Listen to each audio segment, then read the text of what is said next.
Good morning from WKYT News. I'm Bill Bryant, and we welcome you to Kentucky Newsmakers. The SOAR project, which is an effort to improve the economy and recreational and educational opportunities in eastern Kentucky and Appalachia, is moving its summit to Corbin this fall. We'll be talking to the executive director of SOAR, Colby Hall, in just a bit. But first, Kentucky Agriculture Commissioner Quarles is here. Quarles, a Republican, has been critical of some of Governor Beshear's actions during the pandemic, especially the timetable for reopening. And Quarles has won 2 statewide races as Ag Commissioner, also is indicating he is seriously considering running for governor himself in 2023. So we'll ask him some questions about that. And in his current job, Commissioner Quarles was active during the pandemic trying to keep the Kentucky food supply stable. We'll ask him about that and that cyber attack that affected beef production in the country this week, including a plant here in Kentucky. Commissioner Quarles, welcome back to Kentucky Newsmakers in person. We appreciate you coming in. Glad to see you face to face. It's been a while, right? Yep. Kentucky's restrictions and the mask mandate are all about to be lifted next week on June 11th. You've been pushing, though, for that to happen earlier.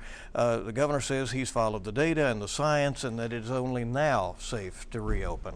You disagree? I think that all of us wanted to make sure that Kentucky had the best course of action possible over the past year plus with making sure that we protect citizens, but at the same time we need to make sure that with a vaccine readily available months ago that we open back up. I simply made sure that we gained support to make sure that Kentucky joined surrounding states with fully reopening. It's so important that Kentucky catch up with other states and join states like California, Pennsylvania, cities like New York City and Washington, D.C. that announced reopening before Kentucky. I think it's good that we're going to reopen, but I think we could have done it sooner. You think it would have been an incentive for more people to get vaccinated if along with that came the dropping of, say, the mask mandate earlier? I think so too, and I think one thing that was built a lot of frustration this past year is that a lot of the executive orders and decisions coming out of the governor's office were illogical. They contradicted each other. For instance, state government boards and commissions can meet at full capacity right now, but yet our restaurants are limited to 60% or 75%. And so I think there was a lack of public buy-in over the past year. I think we could have done a better job if we had more inclusiveness and we actually talked to each other in Frankfort, but unfortunately that was not the case. Well, as you know, the legislature wanted to take control of the process and the response after a few months, and they passed a law that would have done that, given them the authority after a short amount of time to take over an emergency response. If the state Supreme Court upholds that, as they have previously under the old law, but now the new law is before the court, future governors wouldn't have that kind of authority. And I'm perfectly fine with that because the Kentucky General Assembly actually put Kentucky into a category of other states that already had sunset clauses on executive orders. I think that's a good thing. I don't think our framers or those who passed executive laws years ago envisioned this to be ongoing and to last forever. I think it's good that the governor has to work with the Kentucky General Assembly. As a former legislator, I have great respect for the 3 branches of government, and I hope that the Kentucky Supreme Court, along with other court cases that the governor is currently suing me over, I hope the court system respects what we all learned in Schoolhouse Rock. That when a bill passes, especially passes overwhelmingly in both chambers, if the governor chooses to veto, if it's overridden, that's the law of the land. And so I think it's so important that we respect the people's branch of the government and respect the rule of law, and that if the governor doesn't like the outcome of what the General Assembly passed, I don't think it's right for him to run to the nearest court because he didn't get the outcome that he wanted. We see that there are job openings across the state, businesses trying desperately and unsuccessfully in many cases to fill positions and hire people right now. Many Republicans have called on the governor to end this federally enhanced unemployment benefits, which is up to the states to decide. That's right. It's federal money that's coming in. Do you think that this extra $300 a week is keeping people from going back to work?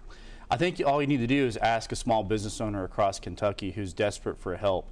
It's wrong when the private sector has to compete with the government with unemployment wages. It's time for us to get back to work and encourage Kentuckians to get back to work.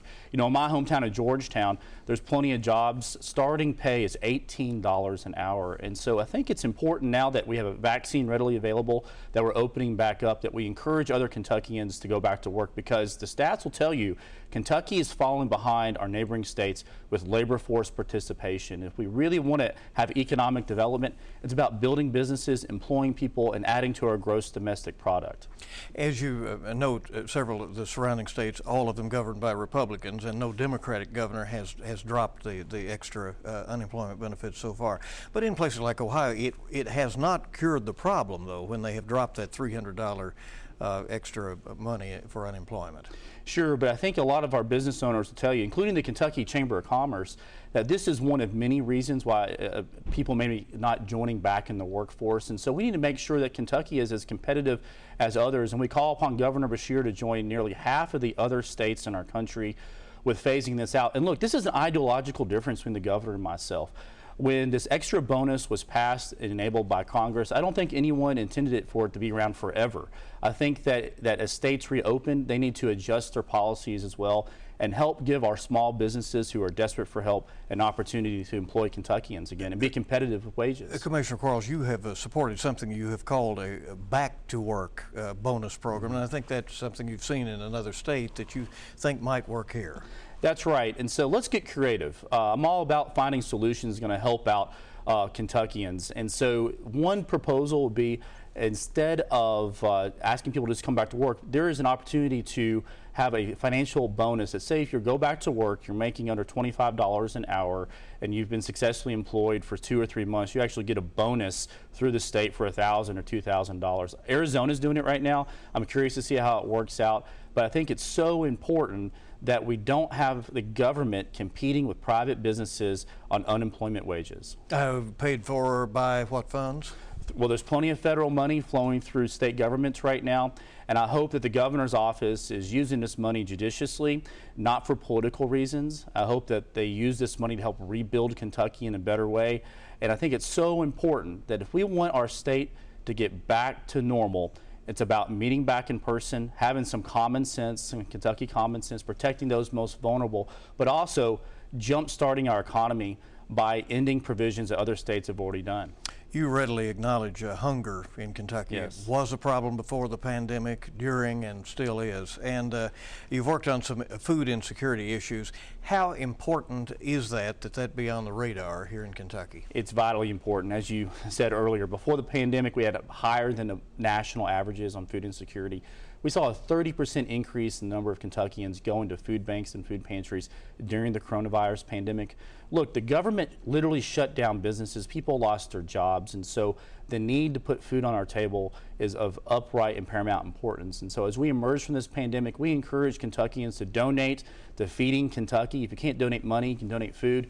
And everyone can donate a little bit of time as well. But as we emerge from this, it's so important, especially in these critical summer months, particularly for our school children, to have access to food. And we're going to continue to do that at the Kentucky Department of Agriculture. The pandemic was tough on everybody, and the isolation certainly another factor. And yet we had some broken supply chains, and food supply chains at times were short. But all in all, farmers seem to be pretty resilient. That's exactly the word I would use. I grew up on a farm. We continue to farm in central Kentucky, and we endure. And 2020 was a tough year for a lot of folks, but for farmers, we were used to socially distancing to begin with out in the fields. It ended up being a pretty good production year for us. And so as we emerge in 2021, we're seeing some higher commodity prices. That's welcome news for a lot of our farmers across the state.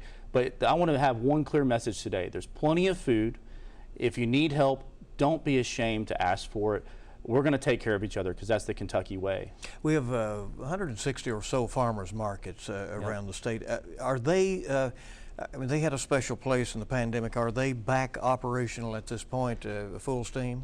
Absolutely. And last year, I fought to make sure that farmers markets were open because we view them as no different than grocery stores across our state. They were declared essential. Exactly. And so we hope that Kentuckians harness this buy local movement. Let's not make this a fad of 2020, but let's make buying Kentucky proud, supporting local agriculture a permanent fixture. And oh, by the way, let's try to get more local food into our school systems as well. That's going to help everybody out. You know, this cyber attack on the largest meat processing company in America this week was very eye-opening.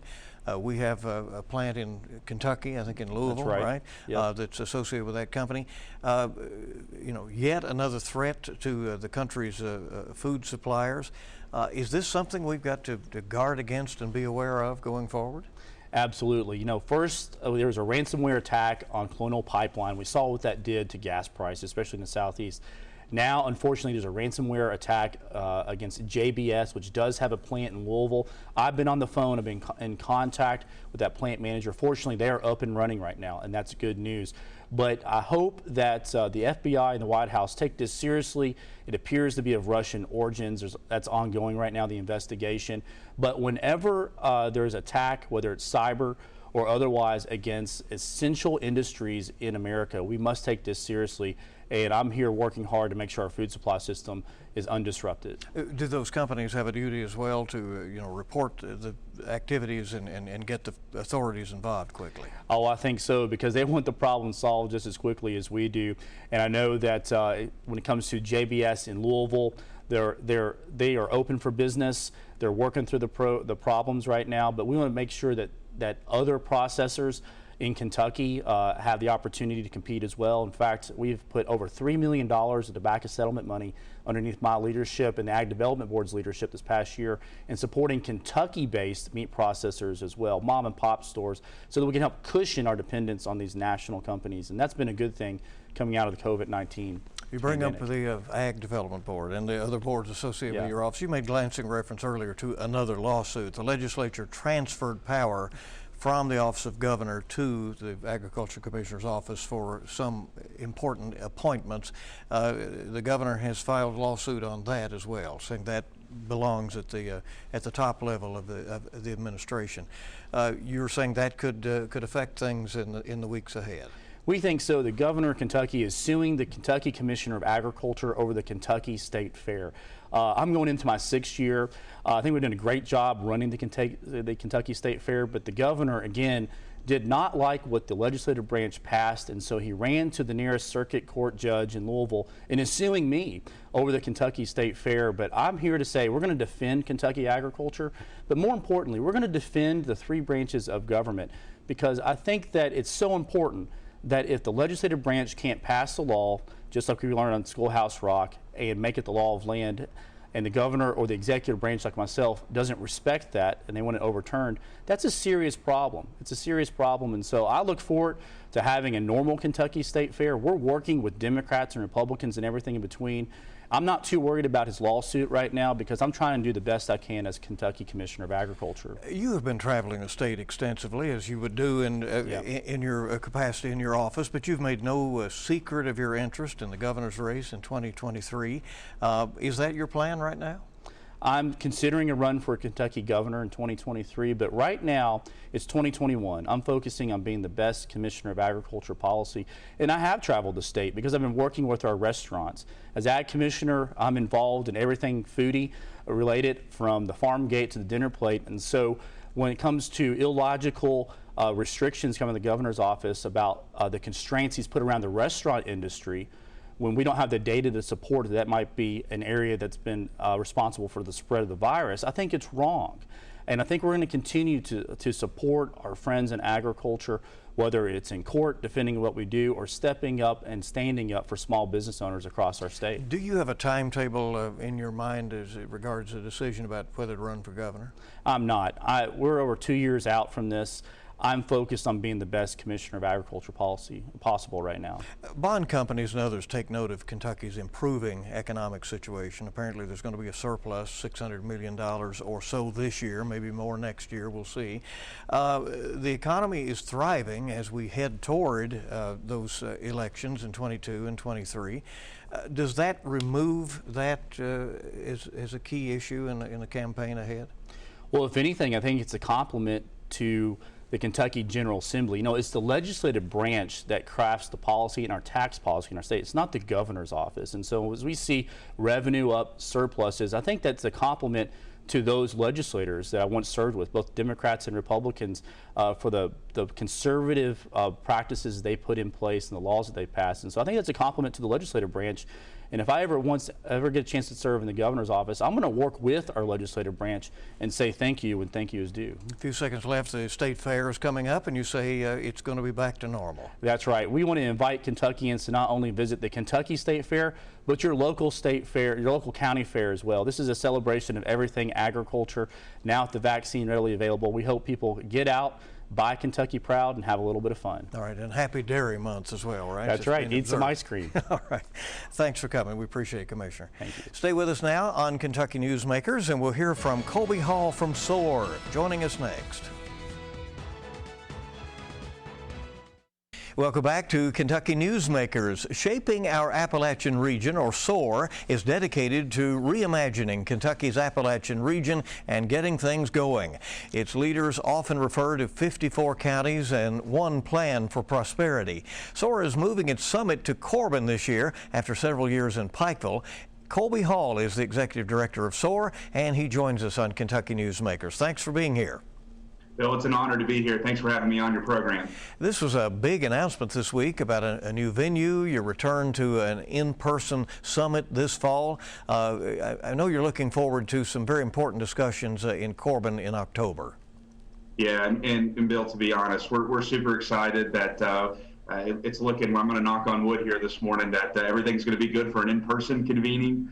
At SOAR, we're so blessed to have this central convening where we're getting 1,000 people plus to kind of come together and break down those county lines to talk about the vision and the plan for the future in Appalachia, Kentucky. So we're really excited that's going to be in person. You know, we had a virtual summit last year, Bill, and I think the good part and kind of the power stat that we took from it was we had about 1,000 people tune in virtually, but of those 1,000, about 350 or 35% of them were first-time attendees. And so we, as you said, we cover 54 counties, and we're always thinking about ways to make sure that we're getting engagement and involvement from as many folks as possible from all of those counties. And the virtual summit showed us that access was important as we got, 35% in new attendees, first-time attendees. And so we're looking forward to hopefully having that number jump and continuing to attract first-time attendees and a brand new audience this year as well. What happens when you bring all of those voices together, when everybody shares the cause of the region, the challenges that the region faces? What happens when everybody comes together and shares some thoughts? Well, it's something special. Listen, we felt it yesterday, in Corbin for the announcement, Bill. We probably had 200 people. We had an outdoor, our original plan was to do it outdoor right there in Sanders Park in downtown Corbin, but the weather didn't cooperate. And so we had moved inside to a venue right in downtown Corbin. We had about 200 people there. And when you bring all those people in, you're talking about the potential and what makes our Appalachian region so special and really build the competitive advantage. Listen, I think rural America and Eastern Kentucky being a part of rural America is positioned really, really well coming out of this pandemic to go straight up against some of the larger metropolitan areas across the country because the remote work revolution and breaking down the paradigm between where we work and where we live and those two things not necessarily being in the same place, that benefits us greatly. And so we talked about a lot of those things yesterday. And just in a room with 200 people, there was a buzz, there was a lot of energy, and people really felt positive about the future across our region. And I think that's the beauty of the SOAR Summit as a convening is, for so long, it always felt like that the story of Appalachia didn't get told the right way, all the time. And a lot of times that permeates down to the residents inside the region. Well, the SOAR Summit's a direct answer to the fact that as Eastern Kentuckians, we do have what it takes. And now we're not just in a position to compete, but to win coming out of this pandemic. So we're looking forward to talking about that at the summit. So the national economy appears to be building momentum fast, but the new census numbers that are going to come out soon, and some of them are preliminarily out, indicate a continued migration out of the Eastern Kentucky mountain region.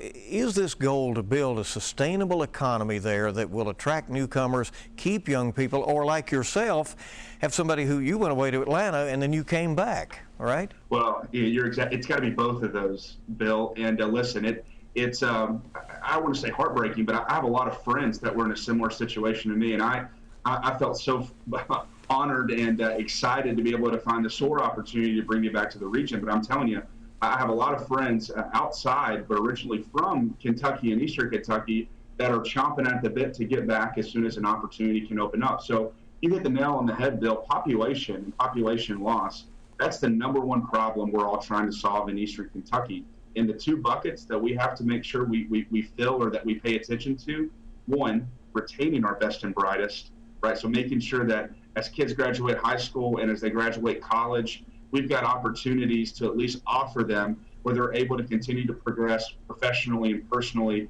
and can do that right here in Eastern Kentucky. But 2, Bill, and I would say this is the reality that we're in now, we can recruit people outside workers, those outside workers that can bring their wallets and their families to relocate here right now, because again, a lot of folks are fleeing from higher density, more densely populated areas from the coast, even into the internal states across the country. And why not a community like Corbin? Why not Pikeville? Why not Somerset? Why not Ashland? Why not Moorhead, that offers a lot of those same types of amenities that you get in those places at a much lower cost of living? So I think it's both of those buckets that we're going to have to look at over the next 10 years. I might say this, as you're, attempting to attract young people, all of a sudden, and again, the pandemic have obviously held some things back, but there is a lot of nightlife now, and downtown living in the small towns scattered around the Eastern Kentucky region. How important is that those cities are kind of becoming attractive places to be right now for folks? Well, they are, Bill, and let's be honest.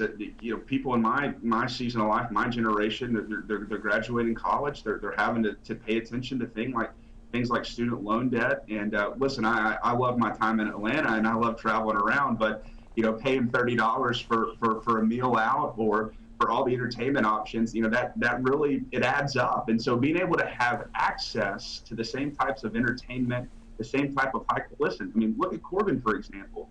There's 6 downtown restaurants that are farm to table. I would put the food up against any place I've ever eaten before. So that type of decision making, where you don't have to pick or choose, that you can kind of get the best of both worlds, is going to be really, really important to be able to offer our future workforce and younger generations to kind of sweeten the pot and a chance to get them to stay. Would you agree with me on this? One of the important things is to break down some of the old rivalries and function as a team in SOAR's service area. Well, you're right. And listen, I grew up in Somerset, and so rivalries there are very similar to some other counties that I've visited across Eastern Kentucky. And I don't want those high school rivalries to go away, Bill. There's something special about whether you're involved in athletic events or academic events, about being able to compete. And that's what makes being a part of a small town community and the culture of small towns across Eastern Kentucky so special. But you're right. Listen, as we graduate and as we try to think about the future of our region, really the only way for those rivalries to sustain is we have the people in the region to sustain them, right? So there's got to be a point that once we graduate, we realize that, listen, we're playing for Eastern Kentucky across our chest now, and not our high school. And we've got to find ways to break down those county lines, find ways to work together. And I'll give you a great example, Bill: broadband connectivity.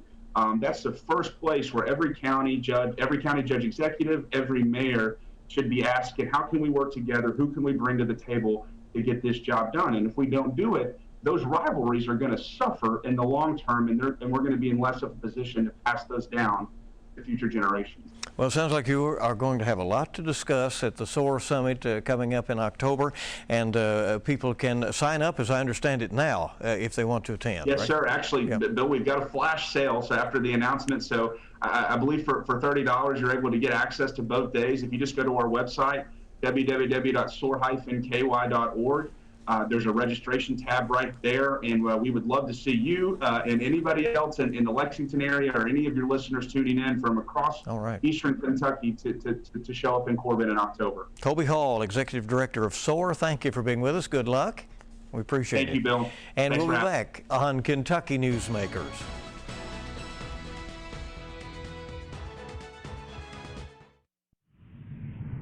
Hello, I'm Greta Van Susteren, and here's your full court fast break. The 2021 Atlantic hurricane season starting this week, June 1st, and scientists predicting an above-average season. They expect roughly 20 named storms and warn 5 of those could turn into major hurricanes. Now President Biden preparing the nation for the weather experts' predictions. He is doubling emergency spending into a FEMA program that helps states and local governments prepare for extreme weather, putting $1 billion towards mitigation projects like building seawalls, elevating homes, and more. The Biden administration is also launching a new set of NASA missions. These missions will track climate change in an effort to build future resilience. Meanwhile, a tech giant and a nonprofit are teaming up to help Americans if tragedy should strike. In Atlanta, Amazon and the Red Cross are opening a new disaster relief hub. They say the partnership will accelerate response times, fusing the Red Cross's disaster response know-how with Amazon's delivery and logistics expertise. The hub will stock more than 500,000 relief supplies donated by Amazon that can quickly be delivered by air. The Atlanta location was chosen for its proximity to areas often hit by hurricanes, like the Gulf Coast and Puerto Rico. Want more full court press? Tune in Sunday. We bring politics home, covering the national stories that impact you. And a reminder that you can catch Full Court Press with Greta Van Susteren this morning at 11:30 on WKYT.